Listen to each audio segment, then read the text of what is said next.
أعوذ بالله من الشيطان الرجيم بسم الله الرحمن الرحيم وما أرسلناك إلا كافة للناس بشيرا ونذيرا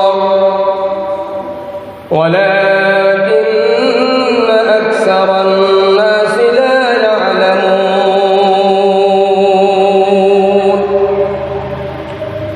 وقال الله تبارك وتعالى وقل جاء الحق وزهق الباطل إن الباطل كان زهوقا وقال الله تبارك وتعالى في شأن حبيبه آمنا ومخبرا إن الله وملائكته يصلون على النبي يا أيها الذين آمنوا صلوا عليه وسلموا تسليما اللهم صل على محمد وعلى آل محمد كما صليت على إبراهيم وعلى آل إبراهيم إنك حميد مجيد اللهم بارك على محمد وعلى آل محمد كما باركت على إبراهيم وعلى آل إبراهيم إنك حميد مجيد بلغ العلا بكماله كشف الدجى بجماله حسنت جميع خصاله صلوا عليه وآله الحمد لله আল্লাহ সুবহানাহু ওয়া তাআলা শাহী দরবারে লাখ কোটি শুকরিয়া যে মহান আল্লাহ পাক রব্বুল আলামিন আমাদেরকে দয়া করে মায়া করে আল্লাহর ঘর মসজিদে আসার তৌফিক দিলেন, বসার তৌফিক দিলেন, দিনের কথাবার্তা বলা শোনার তৌফিক দান করলেন। সেই মহান প্রভুর দরবারে সর্বপ্রথম তাহার শুকরিয়া আদায় করি, সকলে বলি আলহামদুলিল্লাহ। আলহামদুলিল্লাহ। আল্লাহ পাক রব্বুল আলামিনের হাবিব সাইয়্যিদুল মুরসালিন খাতামুন নবিয়্যিন আশরাফুল আম্বিয়া মুহাম্মদ মুস্তাফা সাল্লাল্লাহু আলাইহি ওয়াসাল্লাম এই মাসেই এই ধারার বুকে আগমন করেছিলেন। যেই সময়টা ছিল অন্ধকারের যুগ, এই অন্ধকারকে দূর করার জন্য তিনি সঙ্গে করে আলোকে নিয়ে আসলেন। এই মাসেই প্রসিদ্ধ রেওয়ায়াত 12ই রবিউল আওয়াল শবে সাদিকের সময় সোমবার আল্লাহ নবী মুহাম্মদ রাসূলুল্লাহ সাল্লাল্লাহু আলাইহি ওয়াসাল্লাম এই পৃথিবীর বুকে আগমন করেছেন। আরও কয়েকটি রেওয়ায়াত আছে, কোনো কোনো রেওয়ায়াতে আসছে যে 2 তারিখে রবিউল আওয়াল অথবা 8 তারিখে অথবা 4 তারিখে অথবা 12 তারিখে, কিন্তু প্রসিদ্ধ রেওয়ায়াত হল 12ই রবিউল আওয়াল সোমবারের দিন শবে সাদিকের সময় আল্লাহ পাক রব্বুল আলামিনের কুদরত, আল্লাহ নবী বিশ্বনবী আখিরে জামানার পয়গম্বর মুহাম্মদ রাসূলুল্লাহ সাল্লাল্লাহু আলাইহি ওয়াসাল্লাম এই পৃথিবীর বুকে আগমন করেছেন। এই মাসটা যেরকমভাবে আনন্দের মাস, এই মাসের মধ্যেই এই তারিখেই আল্লাহ রাসূল সাল্লাল্লাহু আলাইহি ওয়াসাল্লাম এই ধারার বুক থেকে এই পৃথিবী ছেড়ে আল্লাহ পাক রব্বুল আলামিনের সান্নিধ্যে আল্লাহ পাক রব্বুল আলামিনের কাছে চলে গিয়েছিলেন। আল্লাহ নবী মুহাম্মদ রাসূলুল্লাহ সাল্লাল্লাহু আলাইহি ওয়াসাল্লাম যখন এই পৃথিবীর বুকে আগমন করলেন শবে সাদিকের সময়, সর্বপ্রথম মৃত্যুর আগে, জন্মের আগে রাসূলুল্লাহ সাল্লাল্লাহু আলাইহি ওয়াসাল্লামের অলৌকিক ঘটনাবলী আমরা ইতিপূর্বে আলোচনা করেছি এবং শুনেছি। জন্মের সময়ও কিছু অলৌকিক ঘটনা, যাহা ইতিপূর্বে কখনোই ঘটে নাই,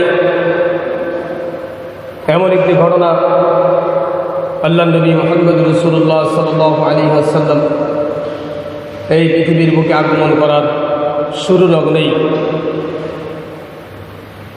হযরতে আমেনা তিনি বর্ণনা করেছেন যে আমার নবী যখন, আমার সন্তান দুনিয়া যখন ভূমিষ্ঠ হলো, ওই মুহূর্তেই আমার ঘরের মধ্যে কোনো আলোর ব্যবস্থা ছিল না। আল্লাহ নবী দুনিয়ায় আসার আগমন করার কারণেই আমার ঘরটা এমন আলোকিত হয়ে গেছে যে ওই রাতের অন্ধকারে যদি আমার ঘরের ভিতরে আমার হাতের থেকে যদি একটা সুই পড়ে যায়, এমন সেই সুইটাকে ওই নূরের কারণে, নূরের তাজাল্লিতে আমি সুইটাকে অনায়াসেই আমি খুঁজে বের করতে পারব। আব্দুল মুত্তালিব আমেনার দিকে লক্ষ্য করে বললেন, আমেনা, কি ব্যাপার? এতদিন তোমার চেহারায় যে নূরটা আমি দেখেছিলাম, আজকে কেন তোমার চেহারায় সেই নূরটা দেখা যাইতেছে না? তখন আমেনা বললেন, আব্বাজান, এই নূরটা তো আমার নূর না, যার নূর সে কিছুক্ষণ পূর্বেই এই দুনিয়ার বুকে জন্মগ্রহণ করেছে।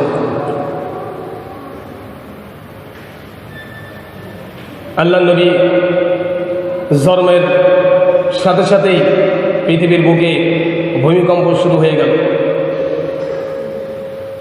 বিভিন্ন দেশের জলেম বাদশা তাদের প্রাসাদগুলো ভূমিকম্পের মতন ভেঙে চুরমার হয়ে মাটিতে লুটিয়ে পড়ল। আল্লাহ পাক রব্বুল আলামিন বলেন, ওয়াকুল জাআল হক ওয়া যাহাকাল বাতিল, যখন সত্য আগমন করবে অসত্য অন্ধকার দূর হয়ে যাবে। ঘর অন্ধকার, আপনি যখন আলো জ্বালাইবেন অন্ধকার কাছে থাকবে না, অন্ধকার দূর হয়ে যাবে। এই জন্য আল্লাহ পাক রব্বুল আলামিনের হাবিব এই দুনিয়াকে আলোকিত করার জন্য, এই দুনিয়ার অন্ধকারকে দূর করার জন্য, এই দুনিয়ার গুমরাহিকে দূর করার জন্য হিদায়াতের বাণী নিয়ে, আলোর বাণী নিয়ে আল্লাহ রাসূল সাল্লাল্লাহু আলাইহি ওয়াসাল্লাম এই ধারার বুকে আগমন করেছেন। যেই সমস্ত অবৈধ খোদা, যাদেরকে মানুষ পূজা করত, এই মূর্তিগুলা মুখ থুবড়ে উবুড় হয়ে এরকমভাবে মাটিতে পড়ে গেছে। যেই বাদশার প্রজ্বলিত আগুন দীর্ঘ 1000 বছর পর্যন্ত জ্বালানো হইতেছিল, এই 1000 বছরের মধ্যে কোনো সময়ের জন্য আগুনটাকে বন্ধ করা হয় নাই এবং বন্ধ হয় নাই। আল্লাহ নবী আগমন করার কারণে,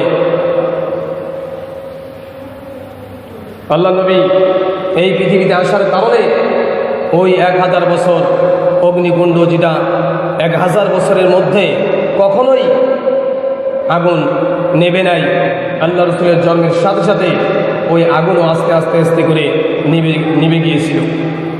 এইটা হলো রাসূলুল্লাহ সাল্লাল্লাহু আলাইহি ওয়াসাল্লামের জন্মের বরকত।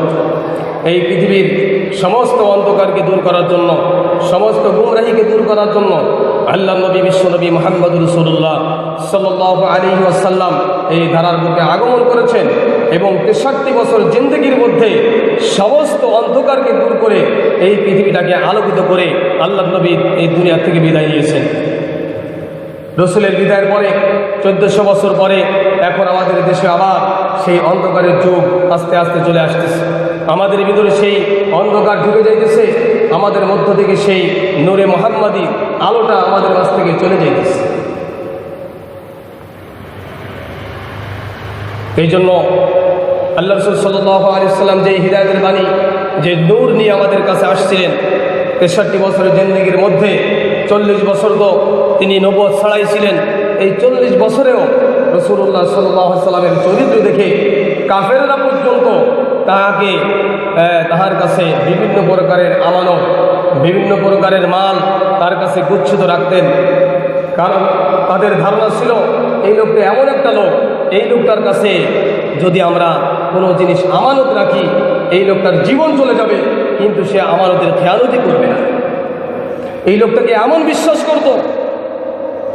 কিন্তু কাফেরেরা রসুলের শত্রু তখনই হয়েছে যখন 40 বছর পার হয়ে হীরা গুহায় ধ্যান করতে করতে আল্লাহ পাক রব্বুল আলামিনের পক্ষ থেকে যখন নবুয়ত চলে আসলেন, তখনই এই কাফেরেরা রসুলের শত্রু হয়ে গেল।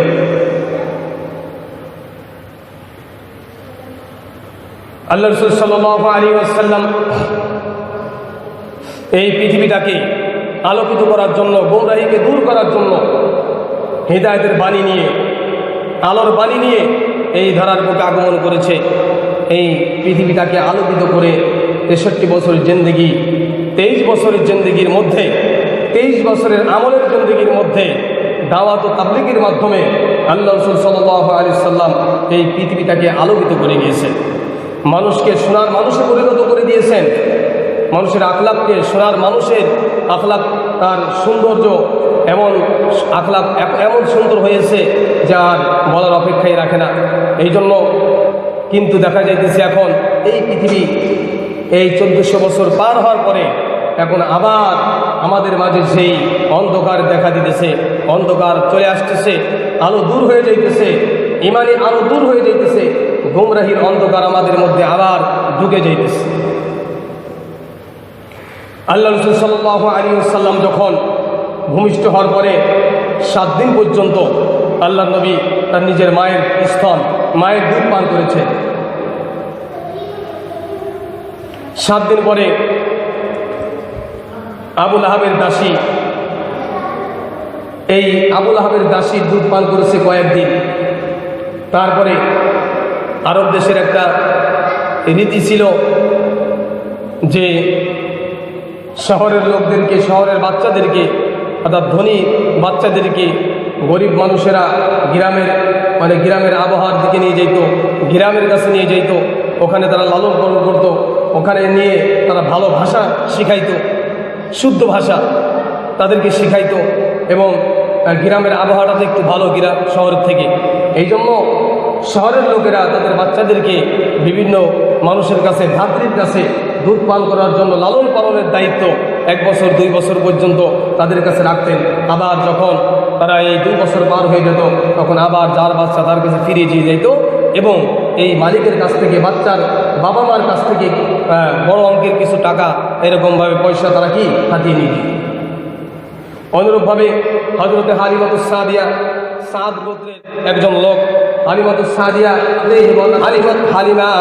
হালিমাকে সান্ত্বনা দিলেন আমেরা একদিনকে তার গর্ভের ভিতরে সন্তান ভূমিষ্ঠ হওয়ার কিছুক্ষণ পূর্বে হযরতে হালিমা একটু স্বপ্ন দেখলেন, আসমান থেকে কে যেন বলতেছে, আমেরা রে, তোমার গর্ভের ভিতরে যে সন্তানটা আছে ওই সন্তানের নাম রাখবা আহমদ, এর নাম রাখবা কি আহমদ।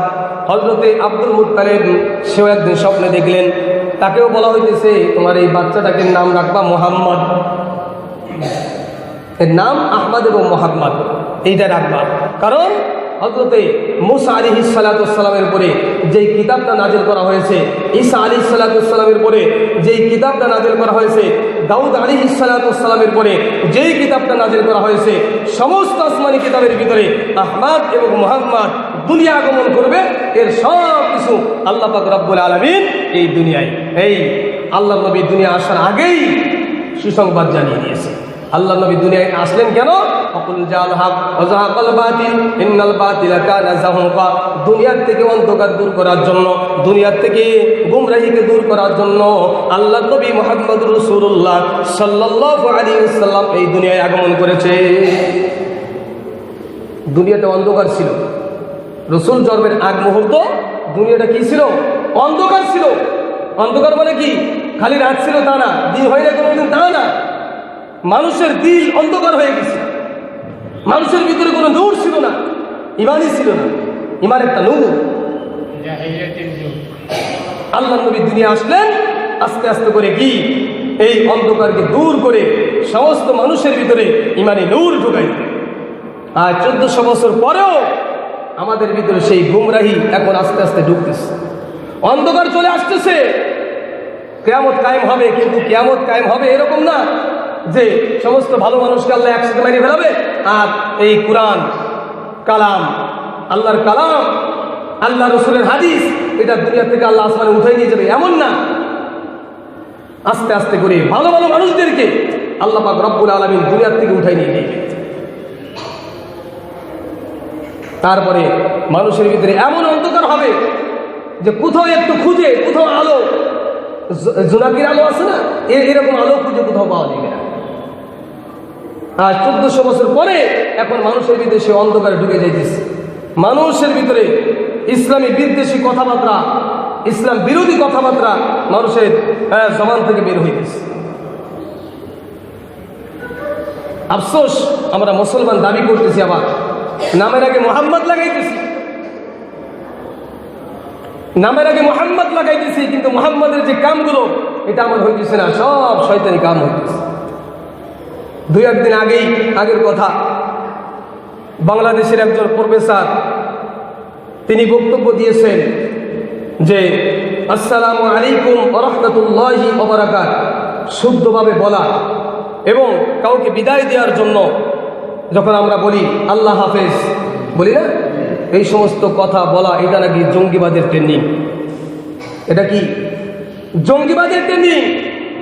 অথচ রাসূলুল্লাহ সাল্লাল্লাহু আলাইহি ওয়াসাল্লাম হাদিসের ভিতরে বলছেন আফসুস সালাম, তোমরা বেশি বেশি করে সালাম প্রসার করো।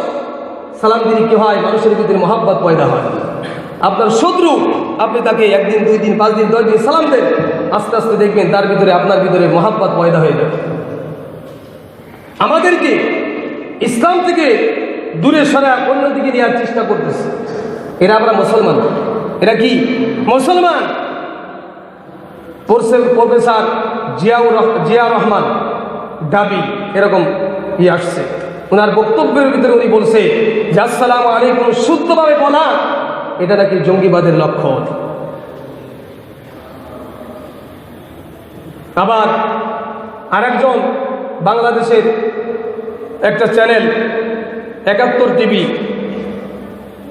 ওখান থেকে প্রচার করছে যে মসজিদের মেম্বার থেকে, হজের প্যান্ডেল থেকে নারী উস্কানিমূলক কথা বলা হয়, অর্থাৎ পুরুষদেরকে ধর্ষণের জন্য উদ্বুদ্ধ করার জন্য যে কথাবার্তা, যে কাজকর্ম করা লাগে, এ নাকি জুমার খুতবা, এই জুমার এই বয়ান থেকে নাকি ইমাম সাহেবরা বা উলামায়ে কেরাম এই সমস্ত বক্তব্য নাকি দেয়। আপনি কোন দেশে বাস করতেছেন? আপনি নামের আগে মুসলমান লাগাইতেছেন, আপনার নাম ফাতেমা, ফাতেমা হলে কি আপনি ফাতেমার সঙ্গে জান্নাতে যাইবেন? নাম রাখছেন মোহাম্মদ, মোহাম্মদের সঙ্গে জান্নাতে যাইবেন কামনা করলেন। এই জন্য ভাই, আজকে আমাদের দেশের অবস্থা কি? আমরা মুসলমান, আমাদের ঈমান আমাদের হাতে রাখা অনেক কষ্ট হয়ে যাচ্ছে। এর প্রতিবাদ আমরা করতেছি না, আমরা কোনো কথাই বলতেছি না। আল্লাহ রাসূল দুনিয়া কেন আসছেন? ওয়াকুল জাল হক ওয়া যাকাল বাতিল। দুনিয়া রাসূল যখনই ভূমিষ্ঠ হয়েছে তখন থেকে কি শুরু হয়ে গেছে?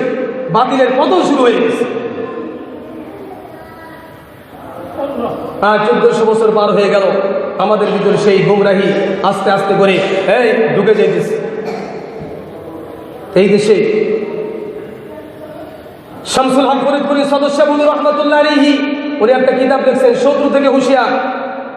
ওই কিতাবের ভিতরে বক্তব্য দিয়েছেন উনি কথা লিখছেন যে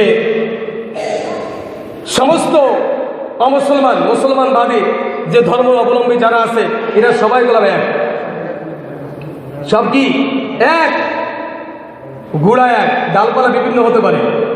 কেউ হিন্দু ধর্ম অবলম্বন করে, কেউ খ্রিস্টান ধর্ম অবলম্বন করে, কেউ বৌদ্ধ ধর্ম অবলম্বন করে, কেউ আবার যে বিভিন্ন প্রকারের, কিন্তু তাদের গোড়াঘাটে সবাই কি এক। সবাই মনের তামান্না হলো মুসলমানদেরকে ধ্বংস করা, সবার মনের আশা আকাঙ্ক্ষা হলো মুসলমান কি ধ্বংস হয়ে যায়। কিন্তু মুসলমান যদি ইমান ধ্বংস হয়ে যায়, পৃথিবীর বুকে যদি ইমান না থাকে, ইমানওয়ালা কোনো ব্যক্তি না থাকে, এই পৃথিবী কিন্তু থাকবে না। থাকবে? আল্লাহ পাক রব্বুল আলামিন খুঁজে দেখবেন পৃথিবীতে ইমানওয়ালা কোনো ব্যক্তি আছে কিনা,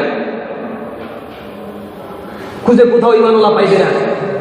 তখন আল্লাহ পাক রব্বুল আলামিন ফেরেশতাদেরকে বলে, হে ফেরেশতারা, দুনিয়া বানাইছিলাম যাদের জন্য, তারা নাই, দুনিয়া থাকবে না। তোমরা মনে করতেছো যে সবাইকে গোমরাহ করে দিবে, গোমরাহ করলে দুনিয়া কোনো থাকবে না, তোমরা বেশি দিন থাকতে পারবে না। এই দুনিয়াটা ইমানদারদের জন্য। একজন ইমানদারের দাম মক্কার ঘরের থেকেও বেশি। কি মনে করেন? হাদিসের ভিতরে এমন কোনো কথা বলা হয় নাই মক্কা যতদিন টিকে থাকবে দুনিয়া ততদিন টিকে থাকবে। দুনিয়া ইমানদার থাকবে, দুনিয়া থাকবে, ইমানদার থাকবে না, দুনিয়াও থাকবে। আজকে বিভিন্ন উস্কানিমূলক মুসলমানদেরকে মাঠে ময়দানে নামানোর জন্য আমাদের দেশের কিছু ভাইরা অনেক কথাবার্তা বলতেছে। এ সমস্ত কথা কেন বলেন? কারণ তারা কি মুসলমান? তারা যদিও নামের শুরুতে মোহাম্মদ লাগায়, কিন্তু তারা মুসলমান না। এটা ইহুদি খ্রিস্টানের দালাল। তারা চাইতেছে, আল্লাহ পাক রব্বুল আলামিন নিজেই বলেছেন, লা তাত্তাখিযু আদুব্বি ওয়া আদুওয়াকুম, আমার শত্রু এবং তোমাদের শত্রুর সঙ্গে কোনো বন্ধুত্ব নাই। কিন্তু আমরা কি করেছি? আল্লাহর শত্রুর সঙ্গে আমরা বন্ধুত্ব করেছি। আর আমরা মনে করতেছি ওটা আমাদের বন্ধু, ওরা আমাদের উপকার করতেছে। কিন্তু ভবিষ্যতে পরবর্তীতে দেখা যেতেছে না, ওরা যতটুকু আমাদের উপকার করছে তার থেকে ক্ষতি করছে কি বেশি। আমাদের ইমানের মতন বদৌলাত, এই দৌলতটাকে, ইমানের যে নূর আমাদের মাঝ থেকে ছিনিয়ে নিয়ে যাইতেছে, আমাদের ভিতরে অন্ধকার ঢুকাই দিচ্ছে, গুমরাহি ঢুকাই দিতেছে। কিছুদিন আগে দেখলাম একটা মানববন্ধন করতেছে। আমি আগে একদিন বলেছিলাম এই কথাটা, মহিলারা মানববন্ধন করতেছে, অনেক মহিলারা মানববন্ধন করতেছে যে আমাদেরকে পরকীয়া করার অনুমতি দিতে হবে। এটা কি শরিয়ত মোতাবেক কাজ? হ্যাঁ, আমরা আরো বলি যে নারী ধর্ষণ, নারী নির্যাতন, তারপরে নারীর সঙ্গে কি করা, খারাপ ব্যবহার করা, এটা নিষিদ্ধ করেছে, ঘোষণা করেছে ইসলাম। এটা নিষিদ্ধ ঘোষণা করেছে। ইসলামের পূর্ব যুগে মহিলাদের সঙ্গে খুব খারাপ ব্যবহার করা হতো, এমন আচরণ করা হতো, আল্লাহু আকবার, এমন আচরণ। স্ত্রীদেরকে অল্প সময়ের জন্য কিরায় করে নিয়ে আসতো, যখনই তাদের অপবিত্রতার দিন আসতো তখন তাদেরকে ছুঁড়ে বাগানে ফেলে দিয়ে আসতো, বাড়ি রাখতো না, কাছে রাখতো না, জঙ্গলের ভিতরে রেখে আসতো। ইসলাম তাদেরকে অর্থাৎ নারীদেরকে সম্মান দিয়েছে।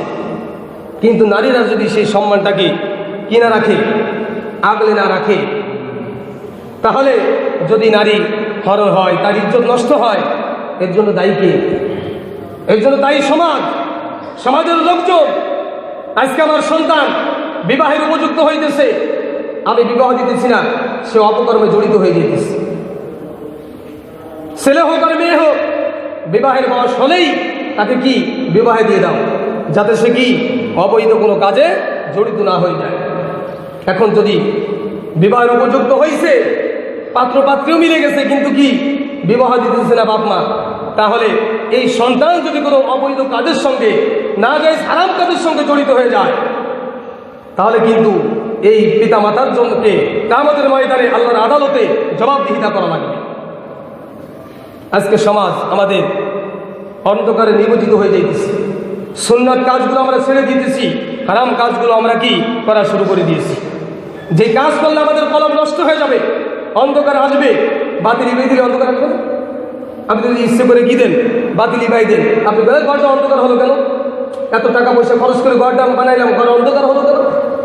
আরে ঘর অন্ধকারের জন্য, অন্ধকার দূর করার জন্য আপনার জানলা দেওয়ার দরকার, আপনার দরজা দেওয়ার দরকার, ভিতরে লাইট ফিট করার দরকার, তারপরেই তো ঘর কি হবে, আলোকিত হবে। কিন্তু আপনি কোনো কিছু দিলেন না, টাকা পয়সা অনেক খরচ করছেন, কিন্তু ঘরের জানালা দেন নাই, দরজা দেন নাই, তাহলে ঘর কি অন্ধকার হবে না আলোকিত হবে? আমার ভিতরে যে ইমানি নূর আছে, এই ইমানি নূরটাকে ধ্বংস করার জন্য ইহুদি খ্রিস্টানরা আমাদের পিছনে লেগে আছে। কি করে মুসলমানের ইমানকে নষ্ট করা যায়, এই জন্য কিছুদিন পরে পরে একজনকে কি উস্কানিমূলক কথা বলে দেয়, যাতে মুসলমানরা একটু কি তাদের রক্ত গরম হয়। মুসলমানদেরকে তার রক্ত গরম করার জন্য বিভিন্ন সময় দেখবেন বিভিন্নভাবে পত্রিকায় আসে, বিভিন্ন কথা এই মুসলমানদের জবান থেকেই বের হইতেছে। এই জন্য ভাই আমার ইমানকে পরিপূর্ণ করতে হবে। রসুল কেন দুনিয়া আসলেন? 63 বছরের জিন্দগির মধ্যে 23টা বছর, শুধুমাত্র 23টা বছরের জিন্দগি আল্লাহ রাসূল সাল্লাল্লাহু আলাইহি ওয়াসাল্লাম মেহনতের কারণে এই পৃথিবীটাকে আলোকিত করে গিয়েছে।